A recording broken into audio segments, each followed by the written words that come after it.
Welcome to another edition of the Inspired Stories podcast, where leaders share their experiences so we can learn from their successes and be inspired by how they've overcome adversity. My name is Anthony Codispoti, and today's guest is Stephen Ferry, chairman of the International Institute of Modern Butlers in Inverness, Florida. The Institute teaches 5-star service skills to private homes, hotels, and luxury resorts. Its mission is simple: raise professional standards and create unforgettable service moments for every guest. Students learn mindset, etiquette, and hands-on technique through on-site and online training, consulting, books, and lectures. Industry peers often call the school the Ivy League of Butler education.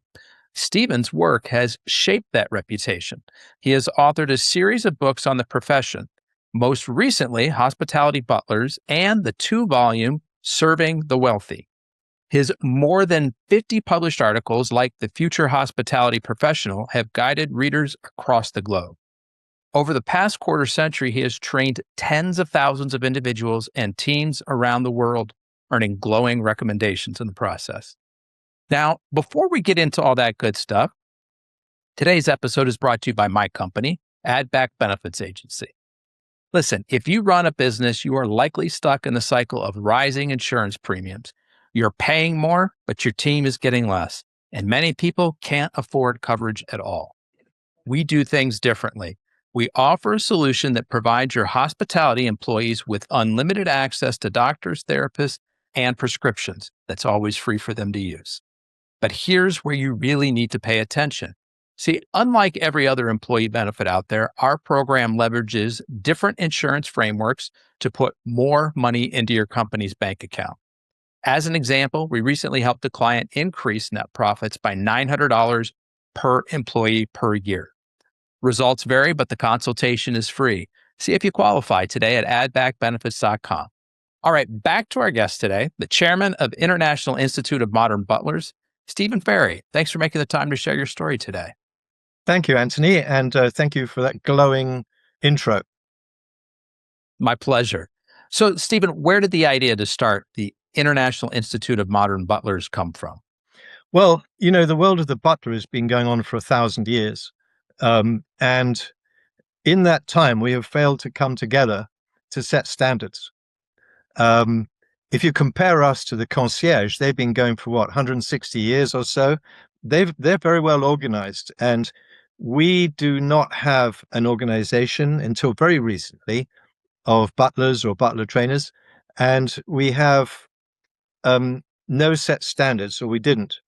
And so it was suggested by Werner Leutert, a colleague out of Naples in Florida, in 2004, that we set up an organization to set and raise standards in a sort of a pan-determined way for the profession. So let's take a step back. Everyone listening will notice hints of an accent. Where are you originally from? Guilty as charged, England. What part? Surrey. And usually when I say sorry, they repeat their question because they thought I said sorry. And what part of the country is that? It's southwest of London. It's the sort of the commuter belt for London itself, central London. Okay. So I don't know if this is accurate, but myself and probably lots of other people, when they think of butlers, they probably think of Downton Abbey and, like the English tradition behind it. So is that some influence, having been born and raised there, where this interest in modern butlery has come from for you? I would say so. In actual fact, how it started was my wife in 1986 or 5 was asked to help man the personnel for a private yacht. And I was involved in something completely different then. I was actually working in a non-profit, and her job was to make sure the service provided was top-notch. In her work, she found out about a butler school in London, England. And when she came back from that successful project, she told me about it, and I thought, that's something I could do. I might be quite good at it, but I'm busy doing something else at the moment. And that's all I thought about at the time. But it was something that I naturally fell into. Um, I never had a butler myself, and I couldn't have afforded one. Um, and I didn't know of any butlers, but it very much struck me that the British butler had something going for him in terms of his ability to um, provide service to people. So, what does the modern butler do? What does this look like? Like, the only image that I've got in my head is sort of like old timey England, with when you've got royalty and they don't know how to dress themselves. And so they've got to have somebody lay out their clothes and button up their gear for them. Is that what it looks like in present day? I would say so, but we've sort of advanced quite a lot beyond just that. But you still have those exact same functions being done.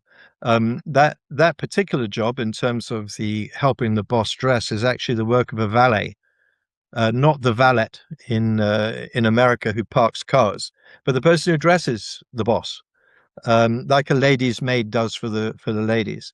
And so you still have that function being done, sometimes being pinch hitted or double hatted by the butler. Um, but the butler generally today, he's running the whole estate and has for like 150 years, something like that. Um, and that would be managing the staff of all the estate. But it really depends upon what does the boss need and want. If he's got a huge estate, the butler will run it inside and out. He might run multiple estates. One time I was offered the position of a butler responsible for running 26 estates, mainly in California, each one of which was probably 30,000 square feet and 10 acres on average. And this is one individual who owns all these properties, or is this like a company conglomerate that has them for entertainment purposes? I'm trying to better understand the profile of the typical client. Well, this particular client was obviously a private one. You've got two main areas of employment for butlers. One is private service, which is working in palaces or private estates. And the other is the hotel butler. They're related. The 50% of what they do, mostly the people skills, are the same pretty well. But the actual functions that you perform are the difference between being the CEO of a company and being, let's say, a personal assistant or private assistant for somebody in a hotel. So the profile, that was working for somebody I'll tell you the background on this person. I can't say who it was. But she married into a lot of money, and she was an interior designer before she married. So her whole game was purchasing estates and interior designing them.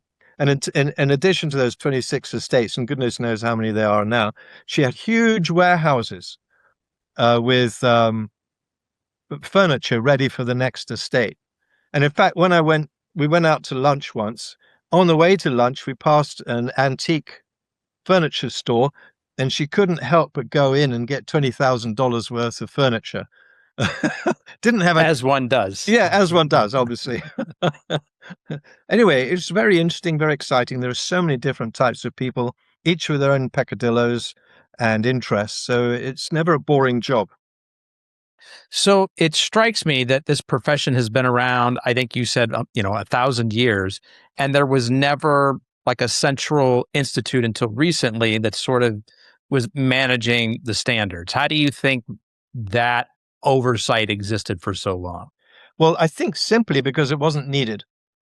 Uh, until in the last 50 years, um, up to the last 50 years, the apprenticeship system was in place. So you'd have a butler who would then have someone come in as the hall boy. The hall boy looked after the butler.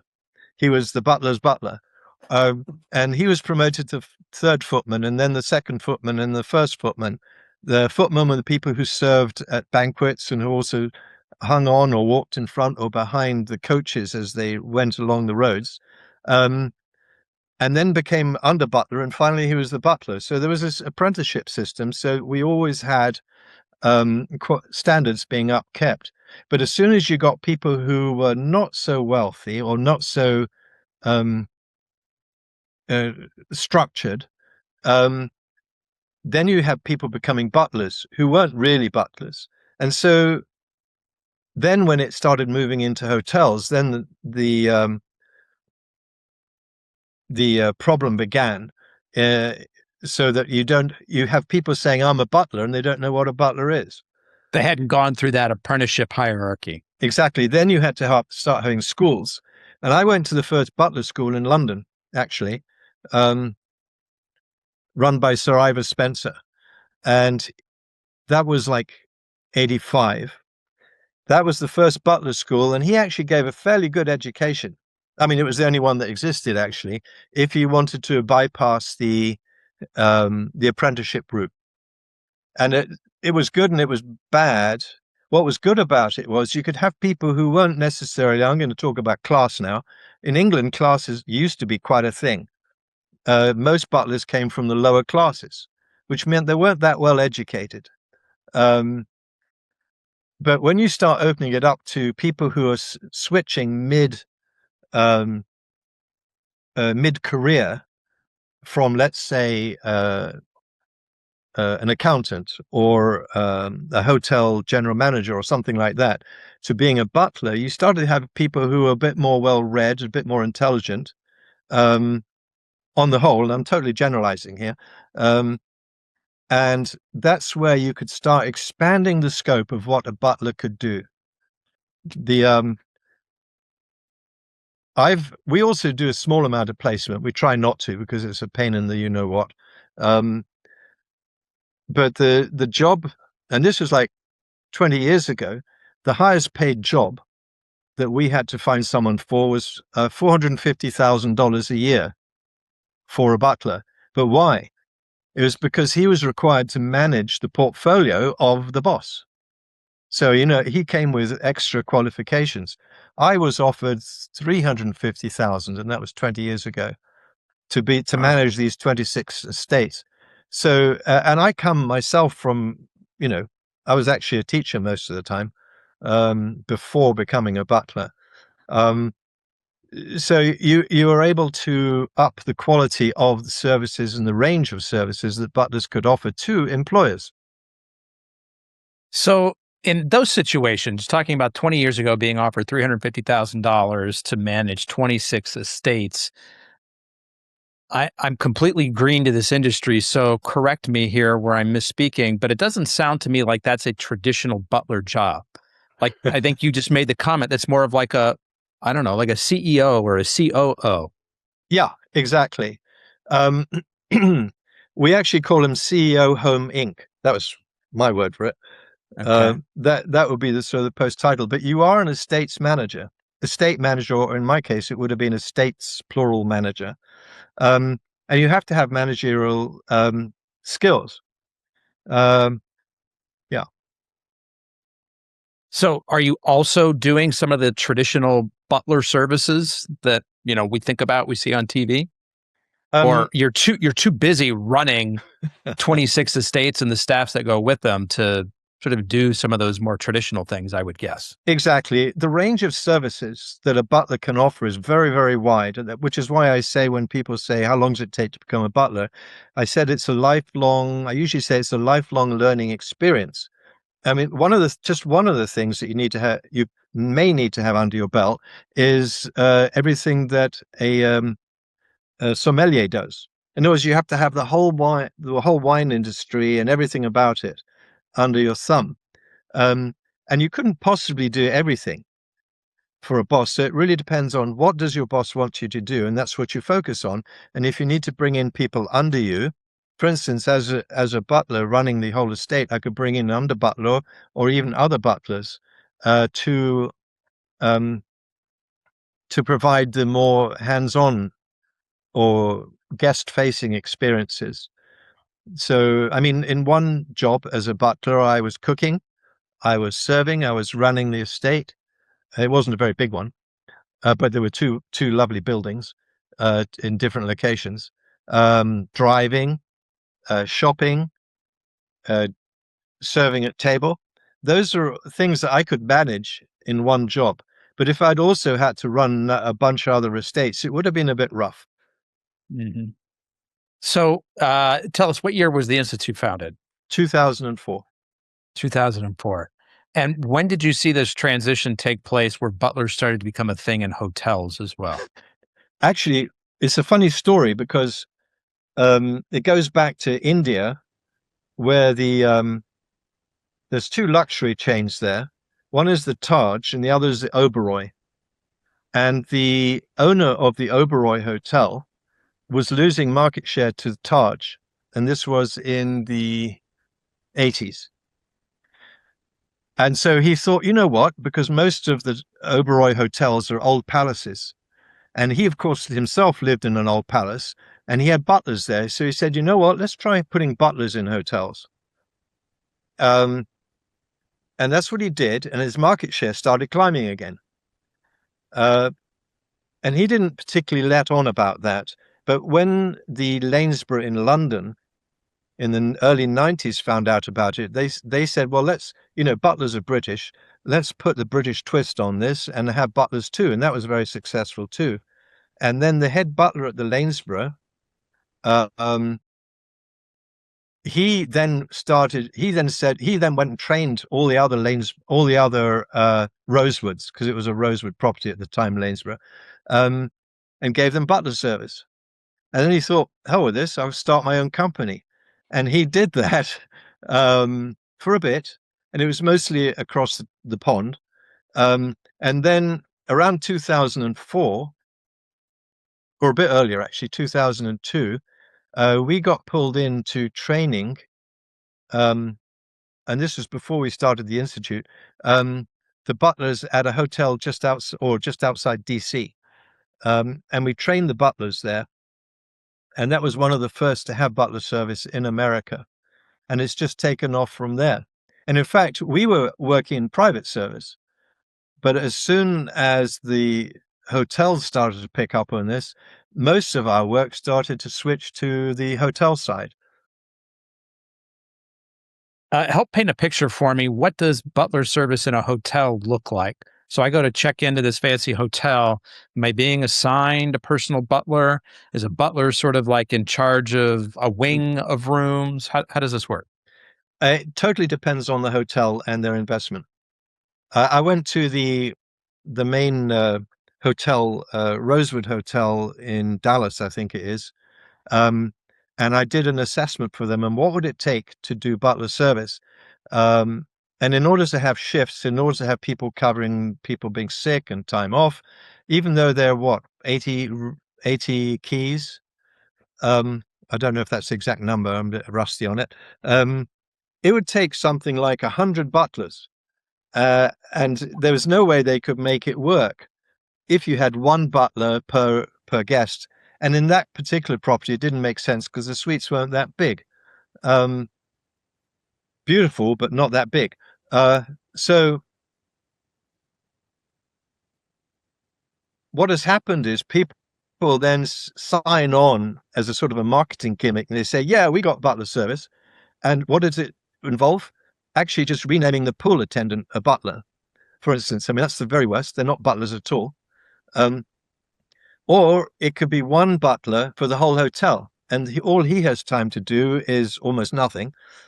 And so in order to address this particular issue, what I did probably around 2008, is I created a butler rating system for hotels. And it goes from the no butler, which is the pool guy renamed, all the way up to 5 butler, which is where you have your own dedicated butler for your villa or your suite. And that's obviously ideal because the list of things that you can do, services you can provide, for the guest is much greater and almost approximates a private service butler. In fact, it does. If the boss wants you to go and play tennis with him and lose, then you can afford to do that. Oh, I love that. So, okay, tell us more about the specific services that you guys offer? Because as we called out in the intro, you're often referred to as the Ivy League of butlers. So I want to understand more specifically what you guys are doing, what sets you apart. Okay. Well, that's a big question. First of all, the services that we offer, over the years, we've narrowed it down to what we're interested in doing, and what isn't a pain in the derriere. So we've jettisoned anything to do with corporate entities, especially where they're into DEI, which automatically means that we can bid and we never get accepted, and that's happened a lot in the past. Or where they got a huge amount of paperwork, which is also why we don't do government contracts. We focus just on clients who want their staff trained, because then we don't have to bother with trying to bring students in, like we're running a bricks and mortar school. And we could just focus on the training aspect of it, which we do online, certainly since the lockdowns. But we also mainly do on-site, which is why we do so much travel. On-site's definitely better, but we also provide the books. We provide online courses for people who want to take themselves through a course in private service. We sometimes help them with placement, but otherwise they're doing it on their own and they'll find a job. They usually do in private service. Why are we considered? I mean, it's very flattering for people to say we are the whatever it was you said. The Ivy League of butlers. Thank you, the Ivy League. Yeah. I'm not sure that's so good anymore. How so? The Ivy League colleges or universities are going through a bit of a rough time, I think. But anyway, I'm flattered. In fact, I've even spoken at an Ivy League university. I'm flattered by it, but I think the only reason we have that isn't because we offer a wide range of services, but it's the quality of what we offer and the results we get. We focus on particularly. We do all the dog and pony show, like how do you lay a table and so on. But what we focus on is the most important is the soft skills, the people skills. Because that, when it comes to it, is the main issue that bosses have. If a person is ethical and fairly intelligent, it's not that hard to pick up on the skill sets required. And they wouldn't apply for a job where they didn't have the skill sets or where they couldn't pick them up rather quickly. But it's really I don't know if you know the expression, guest smells like a fish after 3 days. No. Explain that one to me. That doesn't necessarily apply in the hospitality industry, but it's if you've got someone staying at your own house. You're happy to have them there. You're very excited the first day. The second day, everything's good. The third day, it's starting to niggle you a bit, maybe. Or when are they leaving? And very familiar. Yeah. Okay. So is there maybe an example of one of these soft skills, the people skills that you teach to your butlers that would be helpful for our audience to hear, just in, ways to conduct themselves better, to create better relationships? Wow. Well, I mean, there are so many tools to use. I'll give you a very simple one. But then after that, I'd like to give you one which I think is the most important. A simple one is acknowledgement. Usually, people don't acknowledge. They just assume that the person heard them. But that's actually a very bad communication practice, especially when you're face to face. What you did just then was very good. I said acknowledgement is important, and you gave a very slight head nod. So I know you got it. So you've got it in the bag. But so many interviewers, they ask the interviewee a question, and the interviewee answers, and there's no acknowledgement at all. The interviewer simply goes on to the next question. And if you do that forever, or if you do that throughout, you wonder if the person heard, you wonder if the person got it, you wonder if the person cared, and it's not very satisfying from an interviewee perspective. Um, and if you've probably met some people who just go on and on and on talking. Have you met people like that? A couple. Well, in hospitality, one certainly has. You get buttonholed by the guy who just has to tell you about his stamp collection, or the lady who has to tell you about her 65 grandchildren. And you're in for 2 hours of agony unless you can. We teach people how to turn that off. It's actually quite simple, but you have to do it properly so they don't feel that you're not listening and you don't care. But acknowledgement is very important, and it can either be a simple head nod like you did, or a little "oh, I see," "oh, that's good," or something like that. And that encourages the person to keep talking as long as he needs to. And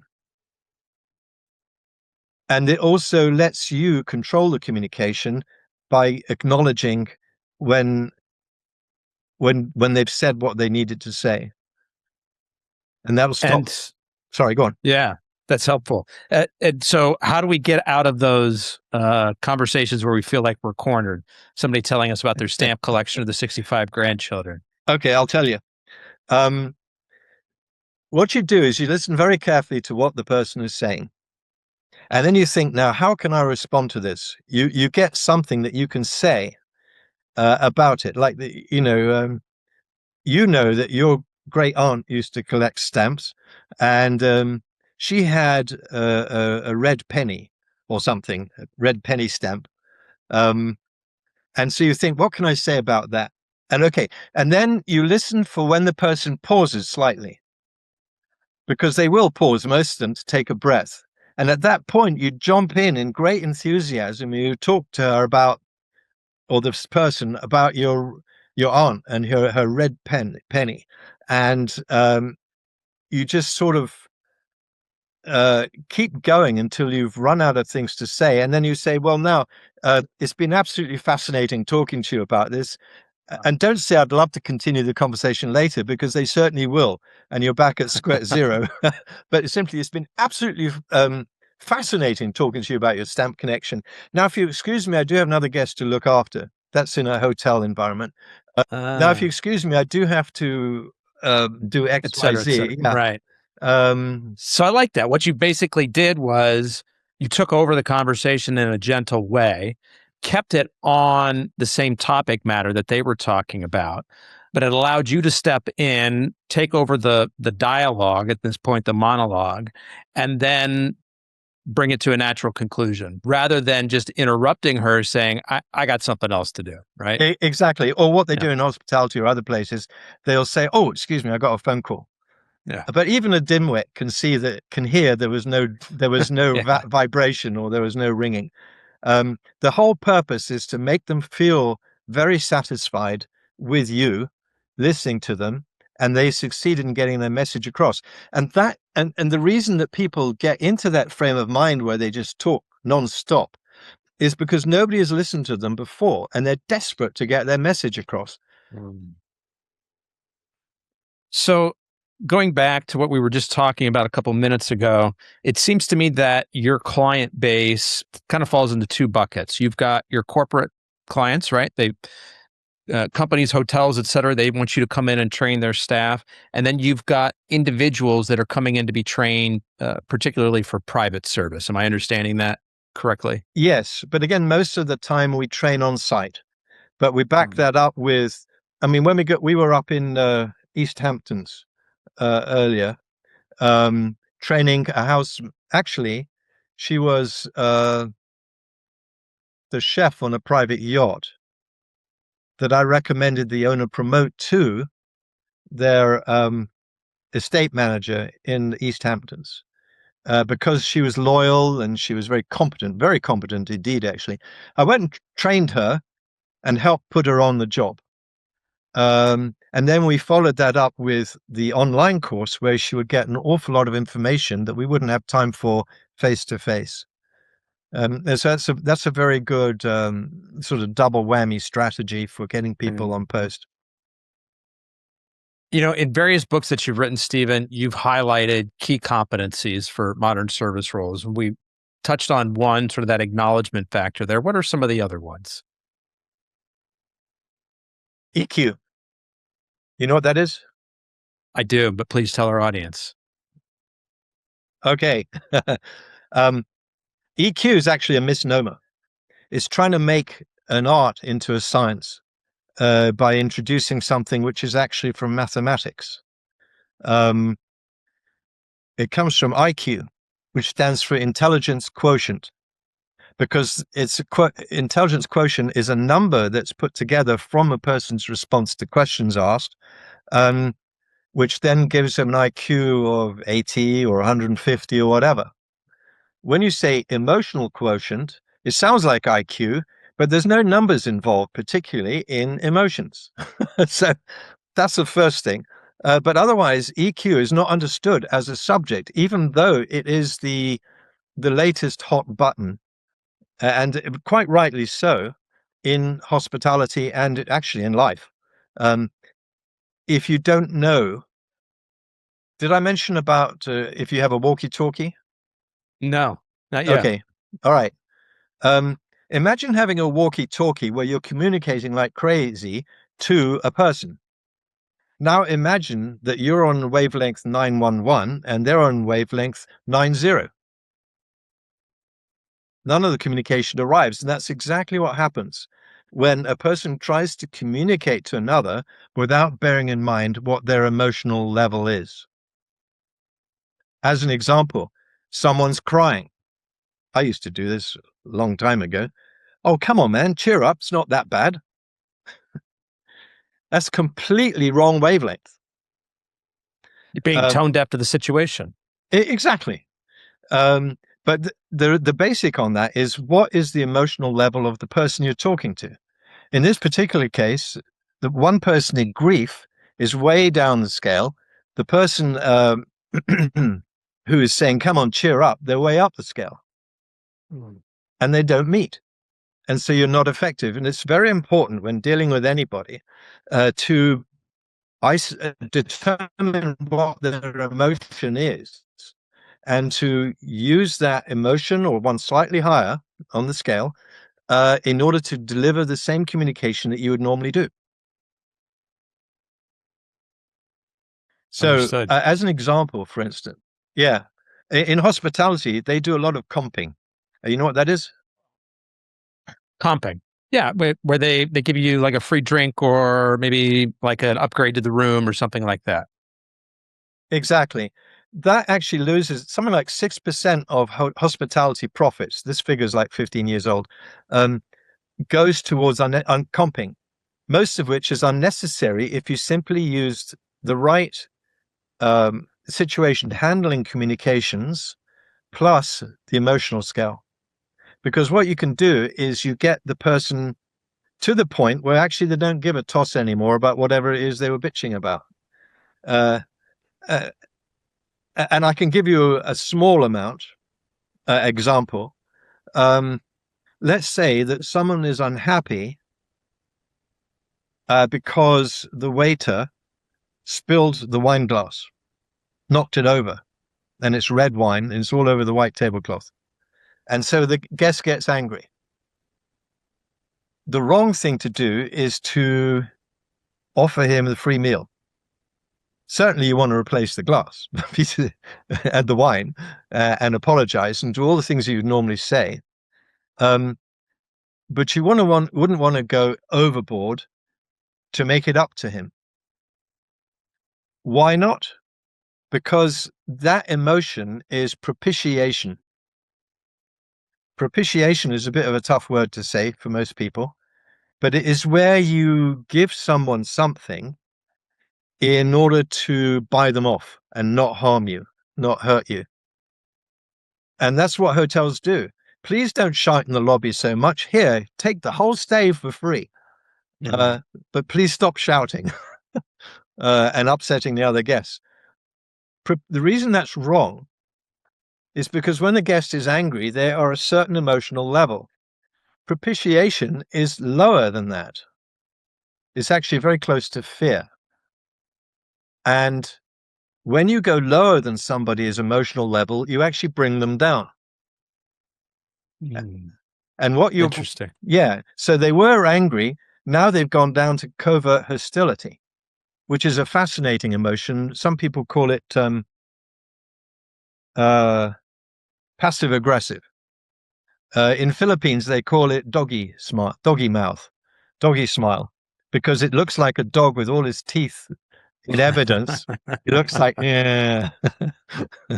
um, And so what's the right way to handle that situation? I'll tell you in a moment. Okay. Covert hostility, I'd like to define a bit because I think it'd be very helpful for people to recognize that this isn't emotional. It's like a snake in the grass. They smile at you, and because they're smiling, you sometimes might be foolish enough to think they like you, but they don't. They're just too frightened to punch you in the nose. So they will, instead of punching you overtly in the nose, they will go, and they'll find some way to undermine you. They'll stab you in the back in some way, either with you, or they'll go behind your back and leave a comment on the internet about how bad you are.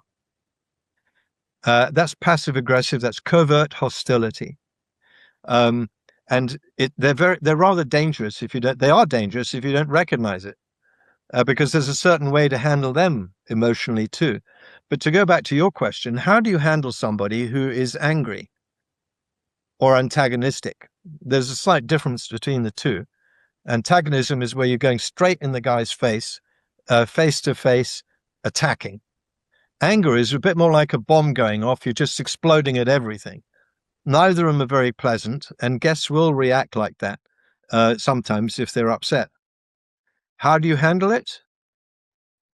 With the same basic principle, with a different emotion, but it's an emotion which is similar to Aikido. Are you familiar with Aikido, or shall I explain it for the? Please explain. Okay. I can see where you're going. Okay. Aikido is where you use the other guy's force against him. Most of these martial arts block, punch, kick. They're all attack, like this. Aikido simply takes that guy's hand as he tries to punch you, and you twist it and go in the same direction so that he loses balance, and then you can twist his wrist, for instance, so that he's incapacitated. But there's been no blows, nothing like that. You use the other guy's motion against him. So it's the same thing with using the emotional scale to handle someone who's upset or angry like that. You become bored. Now that I have to say that with a caveat, because you could people might think, oh, well, you should become bored, and you say, oh, you're always complaining, Mr. Smith. Why don't you just let it go? And that would just make him more mad. Is what you're talking about that you don't respond with emotion? Like just very even keeled? Is that what you mean by being bored? No, because that's the big misconception here, and I need to undercut a bit. Emotion, there are about 50 emotions, 40, 50 emotions, one of which is boredom. That is an emotion. And people think that someone who's not displaying an emotion is not displaying an emotion, but actually they are. It's just one that doesn't seem to be too dramatic or volcanic in some way. Boredom may seem like no emotion, but it actually is an attitude and emotion that a person has towards a subject in life. Some people may be bored at American football. I certainly was when I first came to America, because I didn't understand it, and they just seemed to huddle around talking half the time, which is nothing like rugby. But that's just my emotion, or was my emotion, towards American football. Other Americans, for instance, get extremely exhilarated or enthusiastic about it, or antagonistic, depending upon how it's going for them. All of those are different emotional levels. And so it's the same with boredom. I'm sure you've been bored with things in life. I'm sure everyone who's listening has been bored with certain subjects. When my wife starts going on about something, I sort of switch off a bit. Not about everything, But she'll go on about stuff which doesn't interest me. So I'll go, mm-hmm, sure, honey, like that. It's not a very good thing to do unless she's being angry. If she's actually very excited about it and I start being bored, that brings her down. And then she'll get angry and say, you never listen to a word I say, or something like this. So how do you be bored in sort of this angry professional situation that you're talking about? It's very easy. Your body language says boredom. But at the same time, you've got the emotional level, but you also got what you're communicating. What you're communicating is all the usual stuff. I'm very sorry about that. And you find out what happened and what their upset is about it and so on and so forth. In other words, you're addressing the problem. It shows that you're concerned and caring and you're going to handle it for them. But you do it with bored voice tone, bored body language body language includes voice tone, but also when a person is bored, what do they do with their eyes? They look over here and they look over there, and then they look back at the guest, and they may nod slowly. You have to drill it and practice it until you can do it naturally without thinking. And at the same time, the right words are coming out of your mouth. And it's just, if you knew what people don't even know what emotions are, what are they actually made of? Well, here I want to go back to this boredom thing though, because this sounds it's very counterintuitive to me. If I'm talking with somebody and I'm upset and I see this very disinterested body language, isn't that going to make me more upset? They're going to trigger me more? Absolutely. If what you say is also shows a bored attitude towards the guest's complaint or the person's whatever they're angry about. But if you are addressing the problem at the same time as being in a bored tone of voice and so on, the boredom, that's why I went back to people don't know what emotions are. Emotions are wavelengths. They're actual physical wavelengths. And so boredom acts in the same way that noise cancelling earphones do when you're in an aeroplane. The sort of scrunchy noise of the jet engines or your next door person talking to you is cancelled out by the boredom wavelength. It's actually a physical thing we're talking about here. And so, I've used it hundreds of times. And the people I've trained have used it and have been absolutely amazed at how quickly it defuses someone's anger. I wonder if there's a video of you doing this somewhere in a piece of education. I want to check this out and I want to share it with our listeners. So if you find something later on, let me know and we'll drop it in the show notes for folks because it'd be interesting to see this in practice. But I want to ask you about an article. Sorry, before you go on though, just to, I'm very happy just for them to contact me, and they can contact me and I'll train them and their staff either for lots of money or for no money at all, depending on the situation, because I want people to know this technology. Otherwise, there's also a website that they can go to where they can actually see. It's very brief and basic. It won't get them up to speed, but it'll certainly get them on the right track. Yeah. So for people to contact you, and we'll repeat this information towards the end of the show, but Stephen Ferry at modernbutlers.com. Exactly. Stephen is with a V and Ferry is Ferry. Stephen Ferry at modernbutlers.com is how you can contact him to get this training, either at a fee or he's offering it up for free. That's pretty generous. Of course. So let's talk about this article that you wrote entitled The Future Hospitality Professional, because I'm curious from your decades of experience in the industry, where do you foresee changes coming in this space? Well, there's two things. There's my universe. I make postulates and decide this is what I want and what should be. And then there's what actually happens. And the trick is to make them both coincide. So I don't have a magic, a crystal ball. But I know where I want it to go and where I hope it will go. And that is where I think it was Nesbitt who talked about high touch. Long time ago, I guess. And he was talking about that as the antidote to high tech. And right now, high tech is winning over high touch. High touch is where you really connect with the people. And the people, if you look at what's the main market for hotels or for butlers, it's not robots, it's not software, it's people. Robots and software don't go to hotels to vacation because they don't need to. People do. And people don't really like to be treated by robots. Why? Because there's no life in them. There's no actual emotion. When they do try to emote, it's completely fake. Oh, now I'm very excited. Okay. um, and so what I hope will happen is that the pendulum will swing back to away from this high tech thing. It's not to say we abandon technology. You can't. It's much too useful, but it doesn't take the place of people.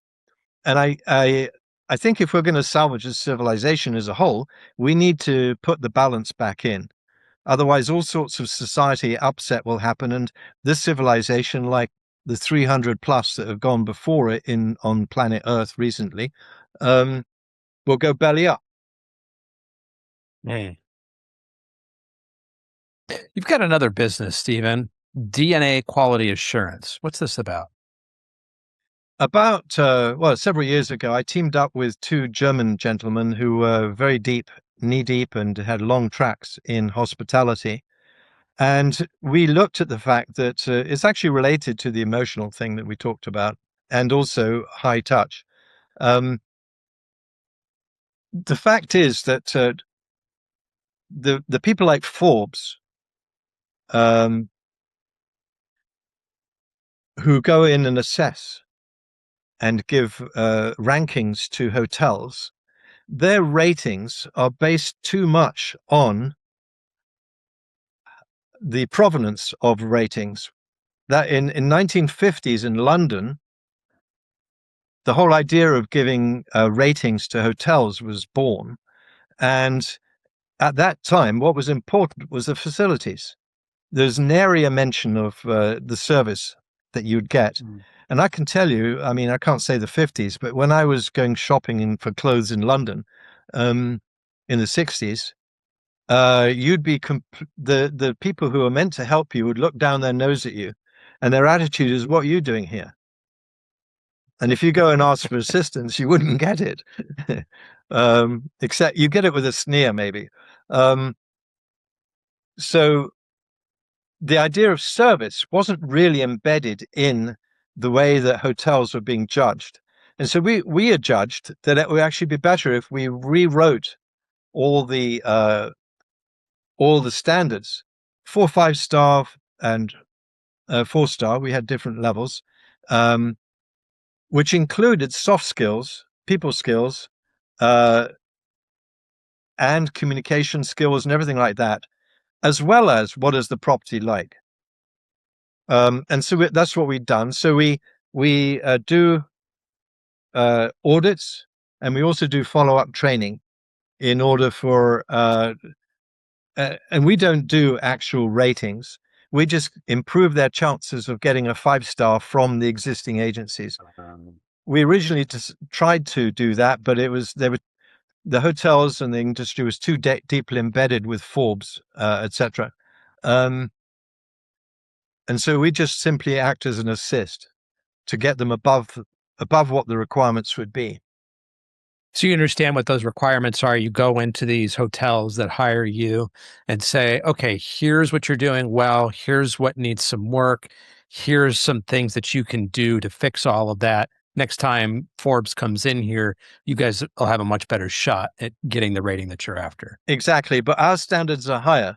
I mean, some of them are the same because, you know, there's only so much you can do to fix something. But some of the standards are higher. So they have a bit of a cushion, let's say, for passing the Forbes standards.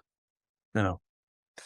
Stephen, it's clear that, you know, you've been doing this over 2 decades now. You've had a fair bit of success in this, but we all overcome hardships in our life. I'd be curious to hear about a particular challenge that you've overcome, how you got through that, and what you learned in the process.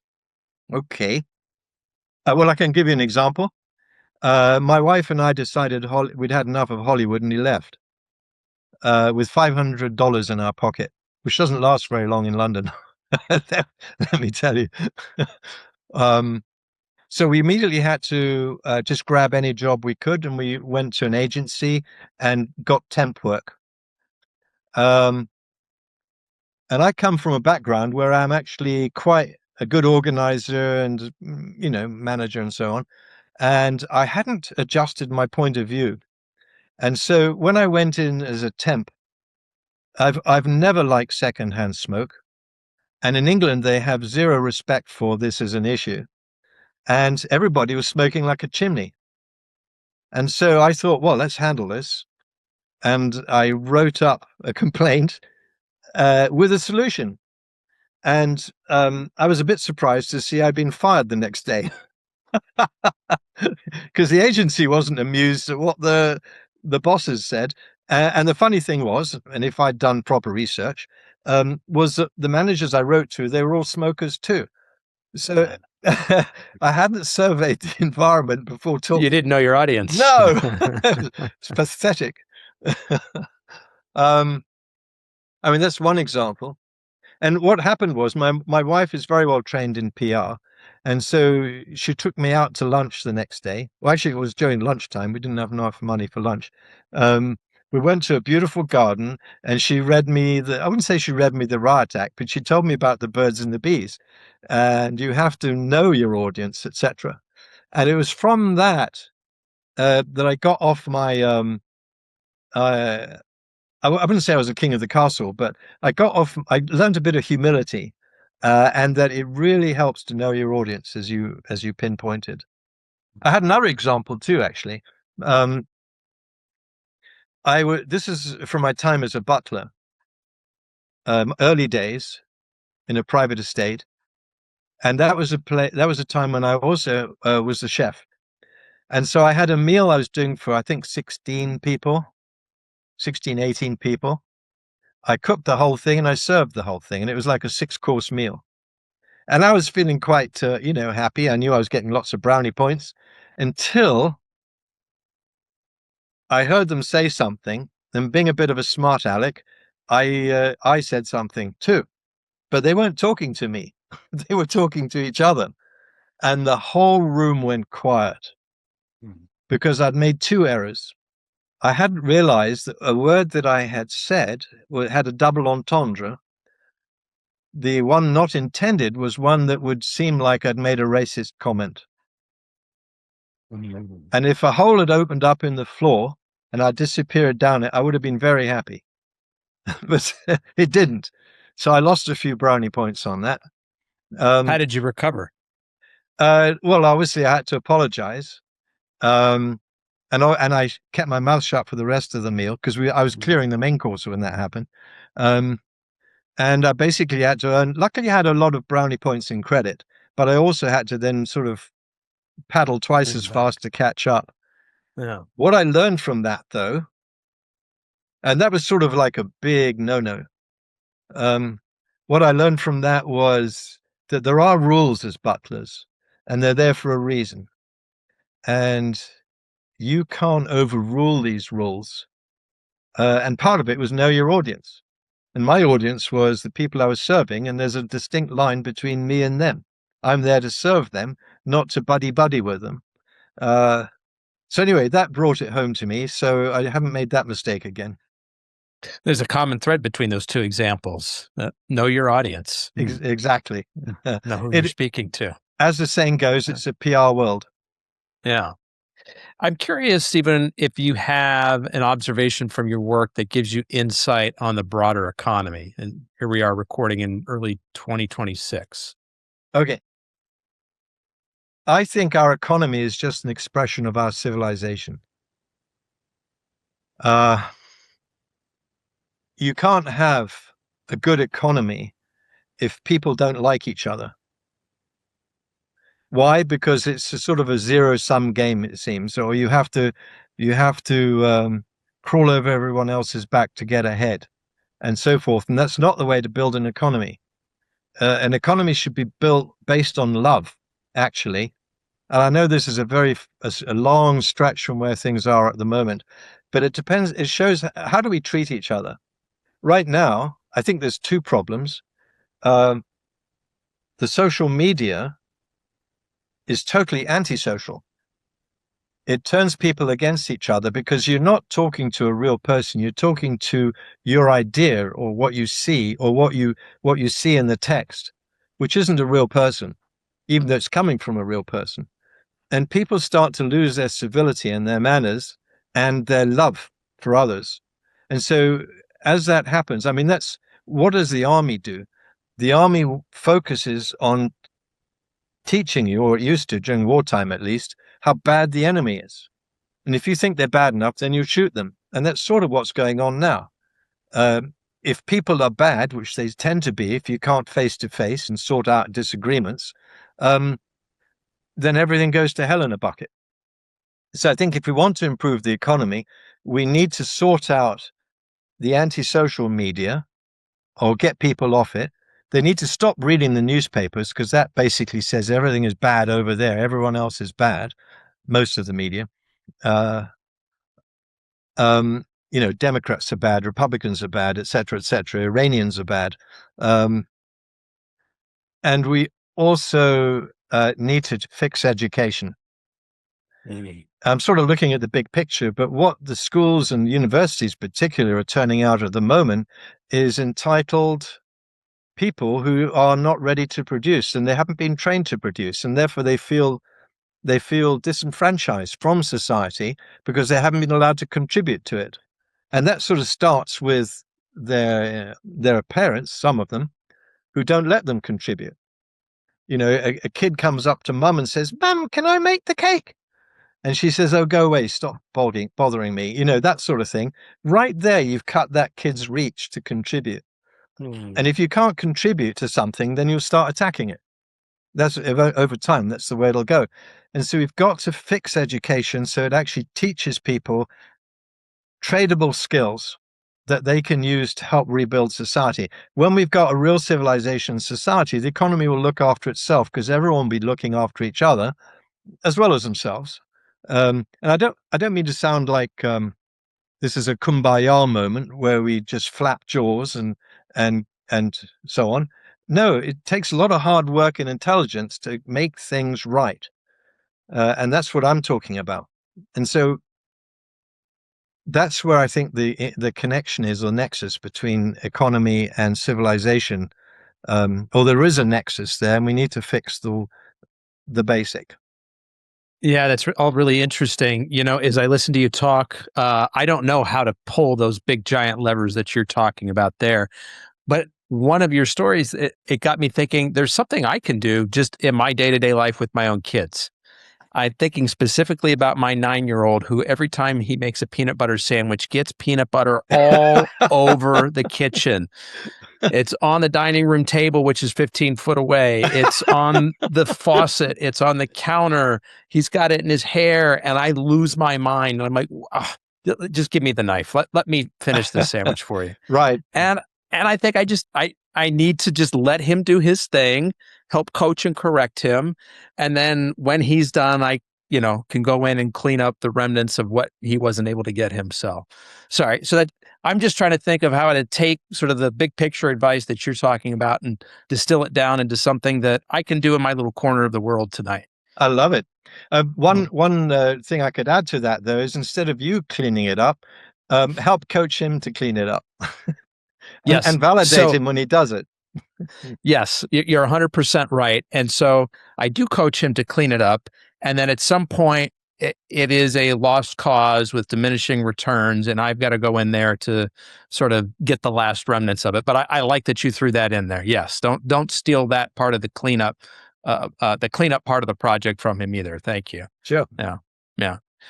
Stephen, for our audience, how would you characterize what your superpower is? I'm going to say something that might turn some people off. But in 1970, I got into Scientology. And Scientology is actually an applied philosophy. It's something you do. It's not something you believe.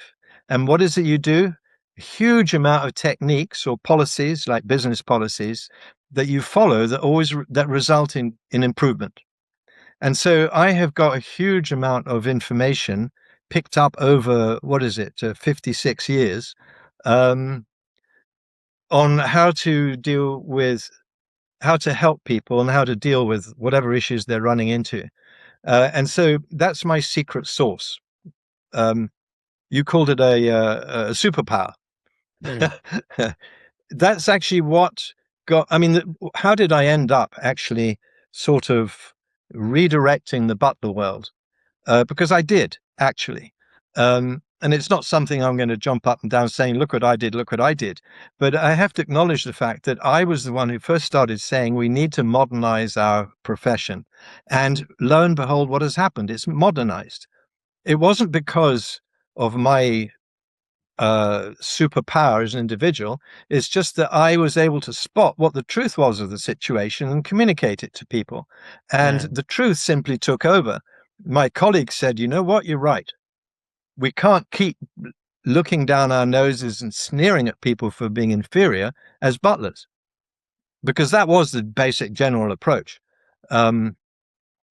We have to modernize because we've got an international audience. They have different morals, they have different understandings, they have different expectations.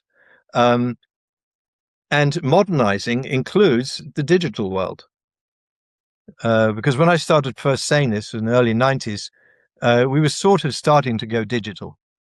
And in those days, I think we had PDAs, but they were the latest breakthrough. Palm Pilots. Yeah, Palm Pilots. Instead of having to write on a card with a pen, whatever the boss said, you'd simply whip out your PDA and it was all, etc. So modernization was definitely the thing to do. And I ran into trouble at that time because nobody else initially believed that.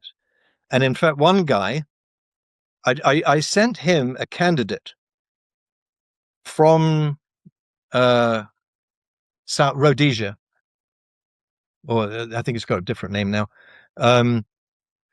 because he ran a Butler school and he was old school.